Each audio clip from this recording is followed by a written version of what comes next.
الحمد لله. الحمد لله وكفى وسلام على عباده الذين اصطفى أرسله بالحق بشيرا ونذيرا وداعيا إلى الله بإذنه وسراجا وقمرا منيرا. أما بعد فأعوذ بالله من الشيطان الرجيم. بسم الله الرحمن الرحيم. وإنك لعلى خلق عظيم فستبصر ويبصرون بأيكم المفتون. قال رسول الله صلى الله عليه وسلم: بعثت لأتم مكارم الأخلاق، أو كما قال عليه الصلاة والسلام. وقال الشاعر: حسن السيرة قرن باشد، حسن صورة هي سنيس، گل اگر خوشبو ندارد قابل گلزار نیست। আলহামদুলিল্লাহ, আল্লাহ পাকের লাখ কোটি শুকরিয়া।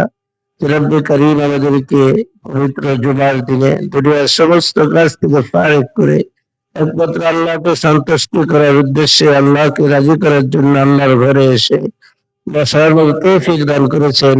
এই জন্য সেই মহান মালিকের দরবারে দিল থেকে শুকরিয়া জানাই। সকলে বলে আলহামদুলিল্লাহ। আল্লাহ পাকের অপরন্ত করুণা যে আল্লাহ রাব্বুল আলামিন আমাদেরকে বিশ্বনবী জনাবে মুহাম্মদুর রাসূলুল্লাহ সাল্লাল্লাহু আলাইহি ওয়াসাল্লাম উম্মত হিসেবে দুনিয়ায় পাঠিয়েছেন। যে নবীর উম্মত হওয়ার জন্য নবীরা পর্যন্ত আল্লাহর কাছে দরখাস্ত করেছে, আপিল করেছে। আল্লাহ পাক আমাদেরকে বিনা দরখাস্তে সেই নবীর উম্মত হিসেবে দুনিয়ায় পাঠিয়েছেন।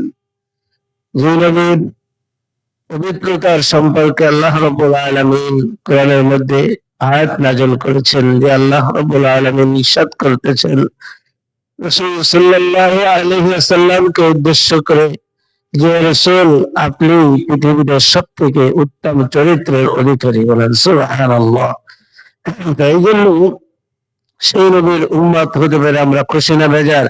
খুশি, আলহামদুলিল্লাহ। যাই হোক, আল্লাহ রাসূল সাল্লাল্লাহু আলাইহি ওয়াসাল্লাম প্রেরিত হয়েছেন। তিনি বলেছেন, বুইসতু লিউতাম্মিমা মাকারিমাল আখলাক, আমাকে মানুষের চরিত্রের উত্তম শিখরে পৌঁছানোর জন্য পাঠানো হয়েছে, মানুষের চরিত্র শিক্ষা দেওয়ার জন্য পাঠানো হয়েছে। রাসূল সাল্লাল্লাহু আলাইহি ওয়াসাল্লাম পৃথিবীতে এসে সেই কাজ করেছেন। শুধু সাহাবায়ে কিরামের মাঝে যখন কোন মানুষ ইসলাম গ্রহণ করেছে, সঙ্গে সঙ্গে তাকে তার চরিত্রের উপরে এত সুন্দর মেহনত করেছেন যে বিলাল হাফসি রাদিয়াল্লাহু তাআলা আনহুর মতো মানুষ, যে ওমর রাদিয়াল্লাহু তাআলা আনহুর মতো মানুষ, তাদের চরিত্র এত সুন্দর হয়েছে, যাদের চরিত্রের উপরে আল্লাহ খুশি হয়ে আয়াত নাযিল করেছেন। বলেন সুবহানাল্লাহ। এই জন্য যতই সুন্দর চেহারা হোক, চেহারা যতই ভালো হোক, তার উপরে করে বিচার হবে না। বিচার হবে যার চরিত্র সুন্দর, তার সিরাত ভালো, যার আখলাক ভালো, তার উপরেই বিচার হবে। আল্লাহ রাসূল সাল্লাল্লাহু আলাইহি ওয়াসাল্লাম বলেছেন, যার অন্তরটা পরিষ্কার, তার চেহারা যতই কুৎসিত হোক, সেই আল্লাহর কাছে বেশি দামি। যেমন হযরত বিলাল রাদিয়াল্লাহু তাআলা চেহারাটা এত সুন্দর ছিল না, কিন্তু তার তার দিলটা এত পরিষ্কার ছিল, এত সুন্দর ছিল, যে আল্লাহকে এত সুন্দর রাজি করেছিলেন তিনি, যে আল্লাহ রাসূল সাল্লাল্লাহু আলাইহি সাল্লামকে একদিন এসে দেখতেছে সেহরি খাইতেছে, গভীর রাত্রে এসে জিজ্ঞেস করতেছেন, ইয়া রাসূলুল্লাহ আপনি কি করেন? আল্লাহ রাসূল সাল্লাল্লাহু আলাইহি সাল্লাম বলছেন, আমি সেহরি খাই। তখন বিলাল রাদিয়াল্লাহু তাআলা আনহু কসম করে বলছেন, আল্লাহু তাআলাতিল ফাজর ইয়া রাসূলুল্লাহ, হে আল্লাহর রাসূল আপনি এখনো সেহরি খান, অথচ সবে সাদেক হয়ে গেছে, আপনি এখনো সেহরি খান। আল্লাহ রাসূল সাল্লাল্লাহু আলাইহি সাল্লাম হাতে একটা প্লেটে আর মুখেরটা প্লেটে দিয়ে দাঁড়িয়ে বললেন, হে বিলাল, তুমি কেন কসম করে বললে যে সবে সাধক হয়ে গেছে? এখনো কিন্তু সবে সাধক হয়েছিল না। আমি যদি আরো 10 ঘন্টা খাইতাম সবে সাধক হতো না। তুমি বলতে দিয়েছে তোমার কথা আল্লাহ রাব্বুল আলামিন কেবল করতে দেরি করে নাই। তুমি যখনই বলেছো সবে সাধক হয়ে গেছে, সঙ্গে সঙ্গে আল্লাহ রাব্বুল আলামিন সবে সাধক বানাই দিয়েছে। বলেন সুবহানাল্লাহ। এমন ভাবে আল্লাহর কাছে তারা কবুল হয়েছিলেন, তাদের জবান থেকে কথা বের হয়েছে তো আল্লাহর কাছে কবুল হয়ে গিয়েছে। এভাবে হযরত রাসূলুল্লাহ সাল্লাল্লাহু আলাইহি সাল্লাম সাহাবীদেরকে এভাবে বের করেছিলেন যে তাদের এক একটা কথা এরকম ভাবে আল্লাহর কাছে কবুল, যে আল্লাহ তারা শোনার সঙ্গে সঙ্গে আল্লাহ রাব্বুল আলামিন তাদের কথাকে কবুল করে নিয়েছেন। বলেন সুবহানাল্লাহ। এইভাবে রাসূল সাল্লাল্লাহু আলাইহি সাল্লাম সাহাবাদেরকে সিরাত শেখাইছেন, তাদের আখলাক শেখাইছেন।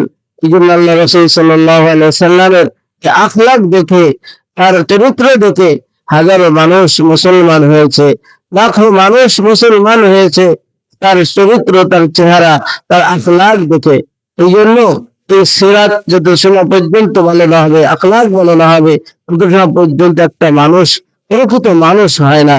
যেমন কবি বলতেছেন, فالبصيرة أدني سبدي بجهل ও মোহাম্মদ ইকসাবুদি।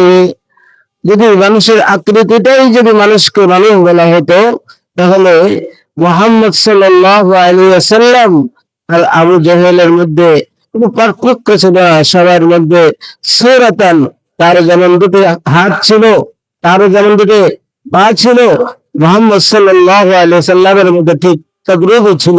কোনটাই বেশি ছিল না, একটা জিনিসই বেশি ছিল, যেটা ছিল সুন্দর চরিত্র। এই সুন্দর চরিত্র হওয়ার কারণে রাসূল সাল্লাল্লাহু আলাইহি সাল্লামের ঠিকানা হয়েছে জান্নাতে, আর আবু জাহেলের ঠিকানা হয়েছে জাহান্নামে। এই জন্য এই সিরাতের উপরেই কালকে আমাদের আল্লাহ রাব্বুল আলামিন ফয়সালা করবেন। এই সিরাত যখন আমাদের ভালো হবে, আখলাক যখন আমাদের ভালো হবে, তখনই আল্লাহর কাছে আমরা দামি হব। আর যদি আখলাক যদি ভালো না হয়, চরিত্র যদি ভালো না হয়, তাহলে আল্লাহ রাব্বুল আলামিনের কাছে আমাদের কোনো দাম নাই। চতুষ্পাদ জন্তুর থেকে আমাদের দাম আল্লাহর কাছে কম। আল্লাহ বলেছেন, যাদের অন্তঃকরণ সুন্দর না, যাদের আমল সুন্দর না, যাদের আখলাক সুন্দর না, আল্লাহ বলেছেন তারা চতুষ্পাদ জন্তুর থেকেও নিকৃষ্ট। এই জন্য আমাদেরকে আল্লাহর কাছে দাঁড়িয়ে হতে গেলে আমাদের আখলাককে সুন্দর করতে হবে, আখলাককে সুন্দর বানাতে হবে, আমাদের চরিত্রকে সুন্দর বানাতে হবে। এই জন্য কবি বলেছেন, হুসনে সিরাত ওয়ারনা বাশাদ, হুসনে সূরাত হিসে নিস্ত, গুল আগার খুশবু না দারাদ, কাবিলে গুলজারে নিস্ত। কবি বলতেছেন, যদি তোমার সূরাত সুন্দর না হয়, যদি তোমার আখলাক ভালো না হয়, তোমার কোনো মূল্য নাই। দুনিয়ার মধ্যে যেমন মানুষ ফুলকে পছন্দ করে, ফুলকে ভালোবাসে, আর ফুলের মধ্যে যদি ঘ্রাণ না থাকে, ওই ফুলের যেমন কোনো মূল্য নাই, ওই ফুলের যেমন কোনো দাম নাই। আর আর যদি আর যত সুন্দর ফুল হোক না কেন, ফুলের কোনো দাম নাই। ফুলের মধ্যে যখন ঘ্রাণ এসে যায়, তখন মানুষ এটাকে গ্রহণ করে, মানুষ এটাকে ভালোবাসে। যেমন ঘ্রাণওয়ালা ফুল যেমন মানুষের কাছে মূল্য, দাম, তেমনি ভাবে আল্লাহর কাছে ভালো সিরাতওয়ালা, ভালো আখলাকওয়ালা মানুষের আল্লাহর কাছে দাম। এই জন্য ভালো সিরাত, ভালো আখলাক ছাড়া আল্লাহর কাছে কেউ দামি হতে পারবে না। একমাত্র সেই দামি হবে যার সিরাত সুন্দর হবে। এই জন্য আল্লাহ রাসূল সাল্লাল্লাহু আলাইহি সাল্লাম মানুষের সিরাতকে সুন্দর করার জন্য, মানুষের আখলাককে সুন্দর করার জন্য মেহনত করেছেন। আল্লাহ রাব্বুল আলামিন আমাদেরকে কত সুন্দর চেহারা, কত সুন্দর আওয়াজ দিয়ে এটা আমাদেরকে গঠন করেছেন। আল্লাহ রাসূল সাল্লাল্লাহু আলাইহি সাল্লাম আমাদের শেখাইছেন, যখন আমরা আয়না দেখি, আয়না দেখার মধ্যে একটা দোয়া আছে, দোয়াটা যদি আমরা পড়ি, তাহলে আল্লাহ আমাদেরকে সেই দোয়াটার অর্থ খুবই সুন্দর।